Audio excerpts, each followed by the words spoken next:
تاکہ اپنے رب کی نعمت کی قدر جانے کہ کیسی بلائے عظیم سے بچا کر کیسی نعمت عظمی عطا فرمائی۔ اگر مردہ منکر ہے تو سب سوالوں کے جواب میں یہ کہے گا افسوس مجھے تو کچھ معلوم نہیں، میں لوگوں کو کہتے سنتا تھا، خود بھی کہتا تھا۔ اس وقت ایک پکارنے والا آسمان سے پکارے گا کہ یہ جھوٹا ہے، اس کے لیے آگ کا بچھونا بچھاؤ اور آگ کا لباس پہناؤ اور جہنم کی طرف ایک دروازہ کھول دو، اس کی گرمی اور لپیٹ اس کو پہنچے گی اور اس پر عذاب دینے کے لیے 2 فرشتے مقرر ہوں گے جو اندھے اور بہرے ہوں گے، ان کے ساتھ لوہے کا گرز ہوگا کہ پہاڑ پر اگر مارا جائے تو خاک ہو جائے، اس ہتھوڑے سے اس کو مارتے رہیں گے، سانپ اور بچھو اسے عذاب پہنچاتے رہیں گے، اعمال اپنی مناسب شکل پر متشکل ہو کر کتا یا بھیڑیا یا اور شکل کے بن کر اس کو ایذا پہنچائیں گے،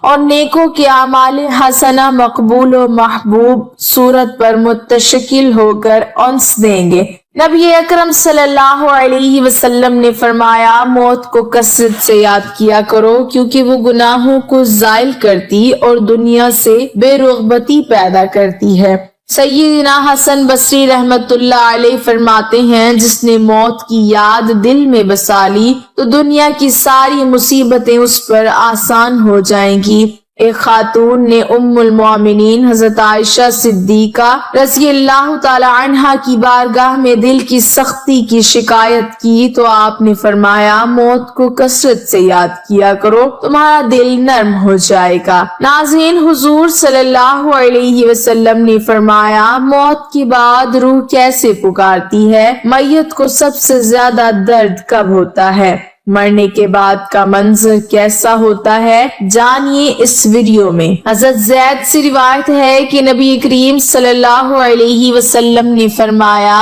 کہ میت پر سب سے زیادہ سخت حالت اس وقت ہوتی ہے جبکہ غسل دینے والا اس کو نہلانے کے لیے آتا ہے، اس کی انگلی سے انگوٹھی اتارتا ہے، جسم سے لباس اتارتا ہے، سر سے عمامہ جدا کرتا ہے، اس کی روح بے چین ہو کر فریاد کرتی ہے جس کی آواز جن و انس کے سوا سب سنتے ہیں اور کہتی ہے اے نہلانے والے تجھ کو خدا کی قسم میرے کپڑے بہت نرمی سے اتارو کیونکہ ملک الموت کے پنجے کی تکلیف سے مجھے پوری طور پر ابھی آرام نہیں ملا۔ پھر جب اس کو تختے پر لٹا کر اس پر پانی ڈالا جاتا ہے تو روح چلاتی ہے اے نہلانے والے خدا کے واسطے میرے جسم کو قوت سے ہاتھ نہ لگا کیونکہ وہ جان کنی کی سختی سے زخمی اور چور چور ہو رہا ہے۔ پھر جب نہلا کر اس کو کفناتے ہیں اور پاؤں کی طرف سے باندھ دیتے ہیں تو روح کہتی ہے اے غسل دینے والے خدا کے لیے ابھی سر کی طرف سے میرے کفن میں گرا نہ لگا تاکہ میرے بیوی بچے اور تمام رشتہ دار دنیا میں آخری بار میری صورت دیکھ لیں کیونکہ آج میں ان سے بچھڑ رہا ہوں اور اب قیامت تک یہ میری صورت نہیں دیکھیں گے۔ پھر جب اس کا جنازہ تیار کر کے گھر سے باہر نکالا جاتا ہے تو روح پکارتی ہے اے جنازہ اٹھانے والوں خدا کے واسطے ابھی جلدی نہ کرنا تاکہ میں اپنے بال بچوں اور عزیز و اقارب سے رخصت ہو لوں۔ اے جنازہ اٹھانے والوں میں اپنی اولاد کو آج یتیم اور بیوی کو بیوہ چھوڑے جاتا ہوں، خدا کے لیے میرے بعد ان کو تکلیف نہ دینا، میں اپنا گھر اور مال و اسباب دوسروں کے لیے چھوڑے جاتا ہوں، اب یہاں کبھی واپس نہ آؤں گا اور قیامت تک کسی کی صورت نہ دیکھوں گا۔ پھر جب جنازہ اٹھا کر لے چلتے ہیں تو میت کہتی ہے اے میرے بھائیوں میں نے آج تک جو کچھ مال و اسباب جمع کیا تھا وہ صرف وارثوں کے لیے تھا، آج ان میں سے کوئی میرے گناہوں کا ذرا سا بوجھ بھی نہیں اٹھا سکتا، ہر چیز کا حساب مجھ سے لیا جائے گا اور میرے وارث کھائیں گے اور اڑائیں گے۔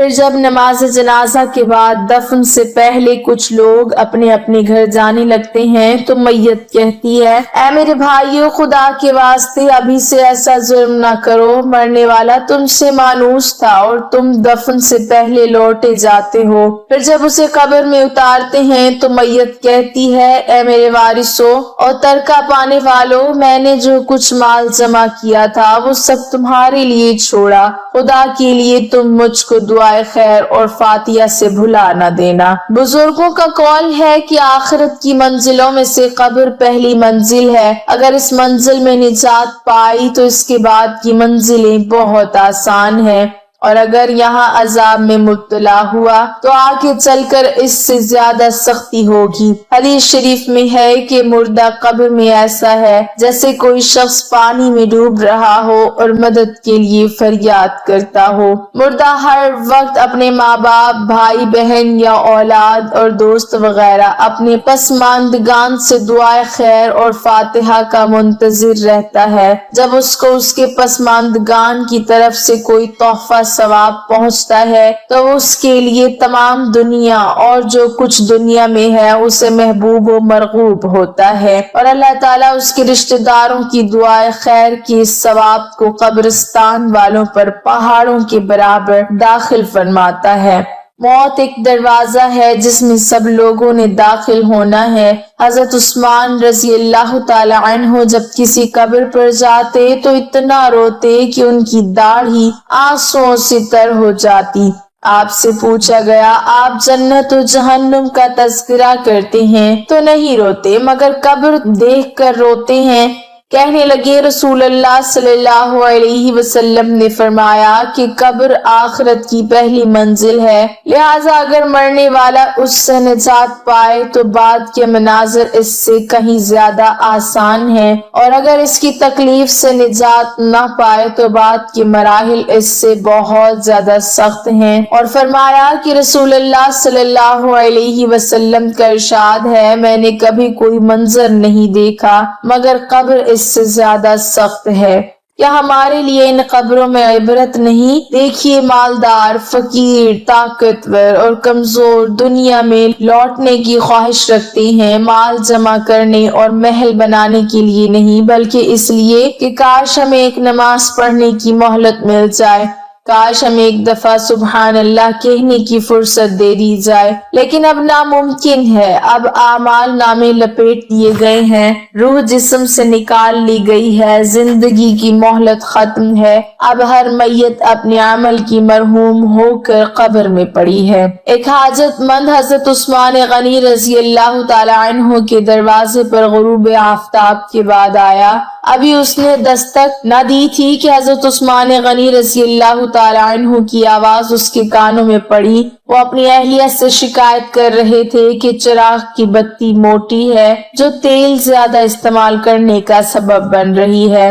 حاجت مند نے جو سنا تو وہ سوچتا ہی رہ گیا کہ وہ ایسے شخص سے حاجت پوری کرنے کی کیا توقع کرے جو تیل کے معمول سے زیادہ خرچ پر اپنی بیوی کو سرزنش کر رہا ہے۔ اس نے ارادہ کیا کہ حاجت بیان کر کے دیکھوں، شاید میری کچھ امداد کر ہی دے۔ دستک سن کر حضرت عثمان غنی رضی اللہ تعالی عنہ باہر آئے۔ حاجت مند نے اپنی حاجت بیان کی اور لہجے میں زیادہ زور دیتے ہوئے کہا کہ ضرورت کچھ زیادہ ہی ہے۔ حضرت عثمان غنی رضی اللہ تعالی عنہ نے اس شخص کا ہاتھ تھاما، بستی سے باہر لے گئے جہاں آپ کا سامان تجارت بڑی تعداد میں رکھا ہوا تھا۔ فرمایا، یہ سب تیری نظر ہے، کیا اس سے تمہاری ضرورت پوری ہو جائے گی؟ وہ شخص حیران ہکا بکا دیکھتا رہ گیا، چنانچہ اس نے عرض کیا، حضرت یہ سب کچھ میری ضرورت سے زیادہ ہے۔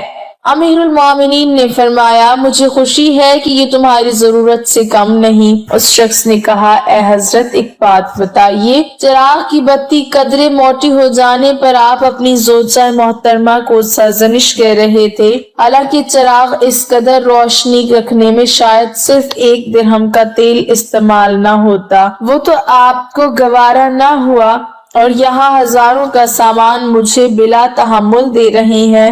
تب آپ نے فرمایا بھائی چراغ میں تیل کا زیادہ اسراف ہے اور زیادہ اسراف اللہ کو پسند نہیں، اور مجھے اللہ کے حضور اپنے اعمال کی فکر رہتی ہے۔ یہاں مجھے فکر اعمال لاحق ہے، اس لیے میں نے سرزنش کی سامان تمہیں اللہ کی خوشنودی کے لیے صدقہ دیا ہے، اس پر اجر کی امید ہے اور وہاں پر حساب کا خوف ہے۔ اللہ تعالی ہم سب کو دین کی سمجھ نصیب فرمائے اور ہمارا خاتمہ ایمان پر فرمائے، آمین۔